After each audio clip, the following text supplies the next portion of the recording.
Mateus 12. O Senhor do Sábado. Naquela ocasião Jesus passou pelas lavouras de cereal no sábado. Os seus discípulos estavam com fome e começaram a colher espigas para comê-las. Os fariseus, vendo isso, lhe disseram: Veja, os seus discípulos estão fazendo o que não é permitido no sábado. Ele respondeu: Vocês não leram o que fez Davi quando ele e os seus companheiros estavam com fome? Ele entrou na casa de Deus e, com os seus companheiros, comeu os pães da presença, o que não lhes era permitido fazer, mas apenas aos sacerdotes. Ou vocês não leram na lei que no sábado os sacerdotes no templo profanam esse dia e, contudo, são considerados inocentes? Eu digo a vocês que aqui está quem é maior do que o templo. Se soubessem o que significa isto, desejo misericórdia, não sacrifícios, não teriam condenado inocentes, pois o Filho do Homem é Senhor do sábado. Depois de sair daquele lugar, dirigiu-se à sinagoga deles. Havia ali um homem com uma das mãos atrofiada. Procurando um motivo para acusar Jesus, eles lhe perguntaram: É permitido curar no sábado?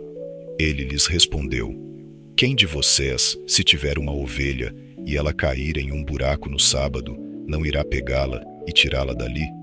Quanto mais vale um homem do que uma ovelha? Portanto, é permitido fazer o bem no sábado. Então ele disse ao homem: Estenda a mão. Ele a estendeu, e ela foi restaurada, e ficou boa como a outra. Então os fariseus saíram e começaram a conspirar para matar Jesus, o servo escolhido de Deus. Sabendo disso, Jesus retirou-se daquele lugar. Muitos o seguiram, e ele curou todos os doentes que havia entre eles. Ele, porém, lhes advertia severamente de que não dissessem quem ele era. Isso aconteceu para se cumprir o que fora dito por meio do profeta Isaías: Eis o meu servo, a quem escolhi, o meu amado, em quem tenho prazer. Porei sobre ele o meu espírito, e ele anunciará justiça às nações. Não discutirá nem gritará, ninguém ouvirá a sua voz nas ruas. Não quebrará o caniço ferido, nem apagará o pavio fumegante, até que faça triunfar a justiça. No seu nome, as nações porão a sua esperança. Jesus e Beelzebu. Depois disso, levaram-lhe um endemoniado que era cego e mudo, e Jesus o curou, de modo que ele pôde falar e ver. Todo o povo ficou admirado e disse: Não será este o filho de Davi? Quando, porém, os fariseus ouviram isso, disseram: É somente por Beelzebu, o príncipe dos demônios, que ele expulsa demônios. Como Jesus conhecia os pensamentos deles, disse-lhes: Todo reino dividido contra si mesmo será arruinado, e toda cidade ou casa dividida contra si mesma não subsistirá. Se Satanás expulsa Satanás, está dividido contra si mesmo. Como então o seu reino subsistirá? Se eu expulso demônios por Beelzebu, por quem os filhos de vocês os expulsam? Por isso, eles mesmos serão juízes sobre vocês. Mas, se é pelo Espírito de Deus que eu expulso demônios, então chegou a vocês o reino de Deus. Ou como alguém pode entrar na casa do homem forte e levar os seus bens, sem antes amarrá-lo? Só então poderá roubar a casa dele. Aquele que não está comigo está contra mim, e aquele que comigo não ajunta espalha. Por esse motivo, eu lhes digo que todo pecado e blasfêmia serão perdoados aos homens, mas a blasfêmia contra o Espírito não será perdoada.